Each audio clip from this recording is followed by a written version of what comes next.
Dans cette vidéo, je vous présente deux types de stockage alimentaire qu'on utilise ici même sur le Homestead. Sans plus tarder, voici le premier stockage.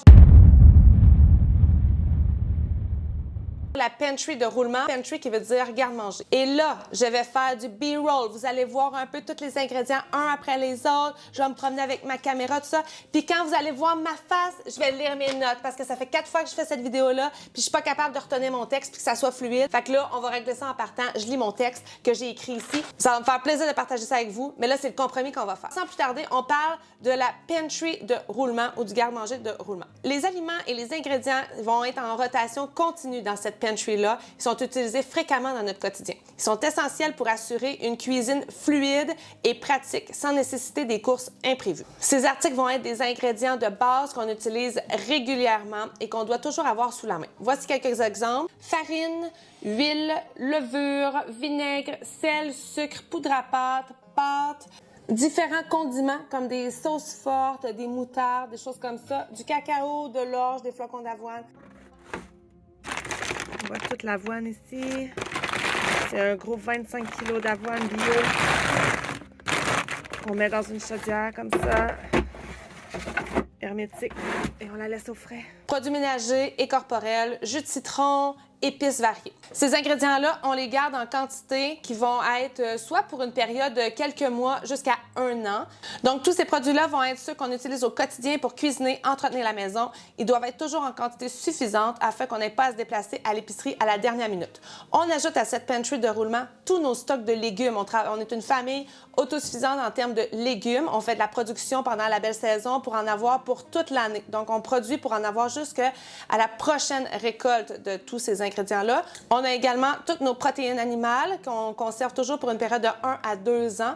Et on a aussi sirop, miel et petits fruits qu'on achète de producteurs locaux. Ça aussi, on stocke toujours pour en avoir pour une période d'1 an minimum. La façon dont on va gérer ce stockage alimentaire de roulement-là est super simple et très efficace.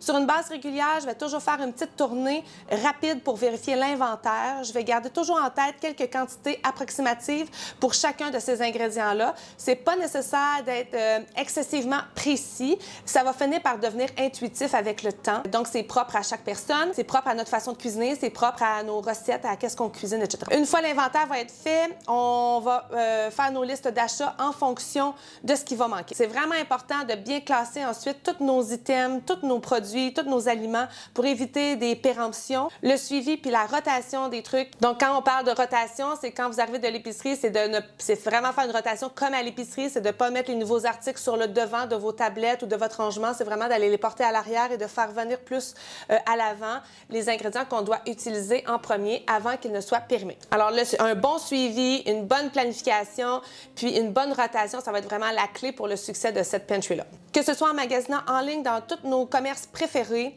ou en nous rendant directement en ville dans des magasins, on a toujours notre liste courante à portée de main. On prend également toujours le temps de bien vérifier les spéciaux de chaque semaine dans les différents endroits où est-ce qu'on veut se déplacer, ce qui nous permet de maximiser notre temps et notre argent. Le but, c'est de ne pas être obligé d'aller à l'épicerie, mais étant donné qu'avec notre horaire de vie, on a à se déplacer en ville fréquemment et on a souvent des périodes d'attente, on essaie de toujours rentabiliser notre temps, de jamais rester immobile et on va circuler. On va aller voir à certains endroits, je peux aller à une épicerie une semaine puis juste acheter 3 choses, mais en grosse quantité. Je veux bénéficier de tous les rabais et pas passer à côté. On l'a vu pendant notre challenge sans aller à l'épicerie du mois de janvier. J'ai passé à côté de plein de spéciaux qui nous ont nui, entre parenthèses, comme par exemple le beurre. Le beurre va être quelque chose qu'on va acheter en grande quantité puis qu'on va stocker dans les congélateurs. Et pendant le mois de janvier, il avait été en spécial à quelques endroits. Puis on a été une petite période par après à en avoir manqué pendant ce mois-là parce qu'on n'avait pas assez stocké. Et de 2, il a fallu acheter des livres de beurre un petit peu plus chers que ce qu'on aime payer. Alors ça, c'est juste un exemple pour nous là, de ce qu'on a vécu cette année. Une des applications que je trouve super le fun à utiliser, c'est Reebee. Je vais mettre le lien ici pour repérer les offres intéressantes. J'utilise aussi tous les sites web de nos commerces préférés pour faire une petite tournée rapide avant de finaliser des achats. Puis ça nous permet de ne pas avoir à nous déplacer sans raison à l'épicerie tout en profitant des promotions. Donc, je ne vais pas faire du lèche-vitrine à l'épicerie. J'essaie de m'assurer d'avoir les ingrédients que je suis habituée d'acheter et avec une bonne idée de ce qui est en spécial ou pas. L'un des gros avantages de ce type de pantry-là, c'est que vivant à la campagne depuis plusieurs années, on a appris que c'est beaucoup beaucoup plus pratique d'avoir toujours tous les ingrédients de base sous la main. Ça évite des déplacements imprévus à l'épicerie, surtout quand on veut éviter de partir pour des petites affaires comme « Ah, j'ai pas de moutarde pour faire ma sandwich ». On cuisine tout à partir de zéro. Les ingrédients de base vont devenir tellement des essentiels et ça va être vraiment crucial pour nous de jamais en manquer. Ça nous permet de cuisiner sans stress et d'avoir des repas simples à réaliser en tout temps. Comme vous l'avez peut-être vu dans notre mois sans épicerie, même lorsqu'on manque de quelque chose, on finit toujours par avoir des solutions de rechange. On a adapté vraiment notre alimentation à ce qu'on a sous la main et on a appris dans le fond à être résilient et à s'adapter surtout. La résilience, même quand on a l'impression qu'on manque absolument de rien, c'est une aptitude absolument incroyable à posséder puis à développer pour atteindre une plus grande indépendance alimentaire. Donc, on est capable d'affronter les pépins quand ils se produisent. Donc, tout ça pour dire que la gestion de la pantry de roulement, c'est un système simple mais vraiment puissant. Il nous permet de mieux gérer nos besoins alimentaires, de nous faire gagner du temps et surtout de l'argent et de nous préparer à certaines situations avec moins de stress. Avec une résilience et une bonne organisation, on peut réussir à vivre de manière bien plus autonome, même en campagne. Sans plus tarder, voici notre deuxième type de stockage alimentaire. Le stockage de longue durée va être une autre facette super importante de la gestion de nos stocks alimentaires. Contrairement à la pantry de roulement, ce type de stockage consiste à accumuler des aliments non périssables qui peuvent être conservés pendant des longues périodes. Ce système est utilisé dans des situations imprévues où l'accès de commerce et de ressources alimentaires pourrait être limité. Il nous permet donc d'avoir une sécurité alimentaire en cas de crise. Dans le stockage de longue durée, on va retrouver des aliments qui peuvent se conserver plusieurs mois, voire plusieurs années. Ces produits sont souvent des aliments secs ou en conserve ou déshydratés. Dans notre cas à nous, on utilise très peu d'aliments en conserve parce qu'on va se fier beaucoup sur ce que nous produisons et on a l'impression que c'est suffisant pour nous, qu'on n'a pas besoin de conserver plus que ça. Et c'est un choix bien personnel.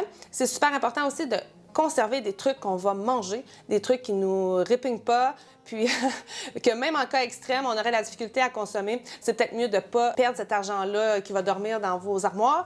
Donc, c'est vraiment important de stocker des trucs qu'on aime et qui peuvent être pratiques. Donc, on va préférer, même pour notre stockage longue durée, de conserver des aliments de base qu'on n'est pas vraiment en mesure de produire nous-mêmes, même en cas de situation extrême.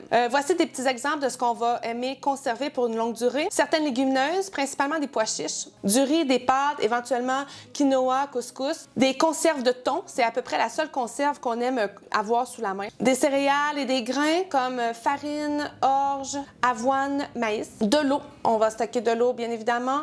Sucre, sel, bicarbonate de soude, poudre à pâte et d'autres produits de base. Puis on va essayer de les avoir en quantité assez suffisante. Puis on va ajouter à ça aussi certaines épices. Ces aliments-là peuvent être stockés très longtemps sans perdre leurs propriétés nutritionnelles. Ces aliments-là vont être super essentiels en cas d'urgence ou en cas de besoin et c'est super important qu'ils soient bien conservés pour être bons après tant d'années. Plusieurs méthodes de stockage vont être possibles pour ces types d'aliments-là. Il est primordial d'y mettre beaucoup de soin et d'attention afin de maximiser la réussite de ces réserves-là. Je vous invite à regarder les vidéos de mon ami de la brouette nordique et il y aura sûrement des vidéos éventuellement de mon côté aussi. On ne voudrait pas arriver dans 10 ans avec une grande quantité de nourriture puis que tout soit mal préservé. Ça serait une perte absolument incroyable. C'est vraiment pas ça qu'on veut. Donc, s'instruire sur le sujet, ça va être super important. Choisir les méthodes qui nous conviennent le mieux selon nos besoins, ça va être vraiment la clé de votre succès.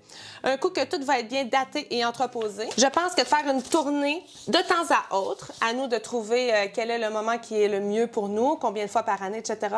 Voir s'il y a des problèmes quelconques comme des insectes, parce qu'il peut y avoir de la production, il peut y avoir de l'arrivée d'insectes à certains moments, des rongeurs, de l'humidité, etc. Ça vaut la peine d'aller faire un petit tour et de garder un œil super attentif pour ça, mais il ne faut pas devenir fou et faire ça à temps plein non plus.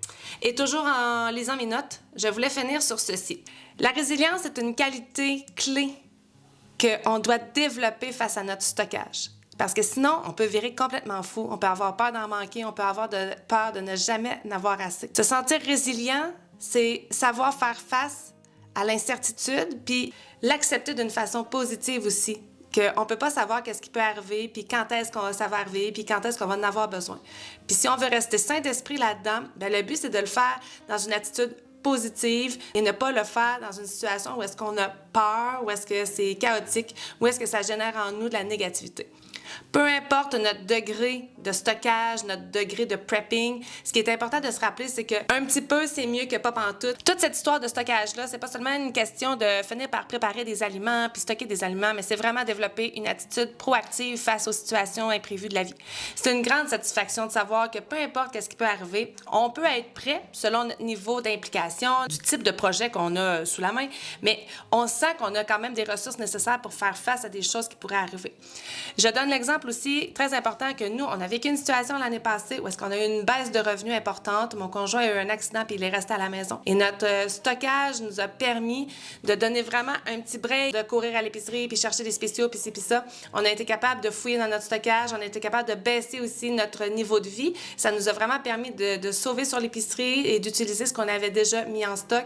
Alors, juste pour ça, ça vaut vraiment la peine puis je vais être super reconnaissante toujours de ce travail-là qu'on fait parce que ça nous permet de se sentir plus en sécurité pour des événements qui peuvent arriver au moment où est-ce qu'on s'en attendra jamais. Je tiens aussi à préciser que pour le stockage de roulement, c'est toujours des ingrédients qu'on mange sur la base quotidienne. Le stockage de longue durée, celui-là, par contre, on va baisser un petit peu la qualité de certains produits. Ça sera pas nécessairement, je prends l'exemple, farine, riz, pâtes, c'est pas celles-là qu'on utilise au quotidien. Elles sont un petit peu plus dispendieuses. Par contre, celles qu'on a achetées en spécial pour pouvoir les stocker, puis bien les stocker dans les mailer bags, puis les conserver très longtemps, on n'aura aucun problème à les consommer. Adviendrait qu'on a une baisse de revenus comme l'année passée, adviendrait qu'il arrive un moment où est-ce qu'on manque de sous, où est-ce qu'il arrive un pépin, on va être super à l'aise de les consommer. Fait que c'est vraiment important, une fois de plus, je le rappelle, stocker des choses que vous êtes à l'aise de consommer, même si c'est pas sur une base régulière, c'est super important. Et j'avais préparé un petit mot de conclusion, puis je vais vous le lire, j'espère que ça va vous plaire. Alors, en résumé, le stockage d'aliments et de produits de base longue durée pour ma famille et pour moi, c'est un investissement pour notre sécurité alimentaire puis pour notre autonomie.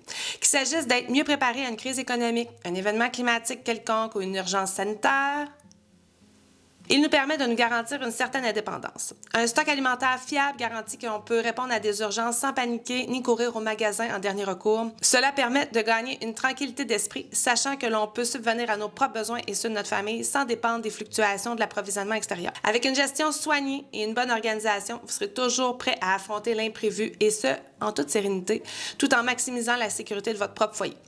Quant au stockage de roulement, il nous permet de mieux gérer nos besoins alimentaires et de gagner du temps et de l'argent, puis de nous préparer à plein de petites situations sans avoir trop de stress. Avec de la résilience puis une bonne organisation, nous pouvons réussir à vivre de manière pas mal plus autonome. Peu importe le type de stockage qu'on a à la maison, il nous permettra peut-être un jour de venir en aide à quelqu'un qui vit une situation difficile ou imprévue. On peut penser aussi à nos enfants, nos grands-enfants qui deviennent des adultes puis qui vont quitter le foyer tranquillement pas vite.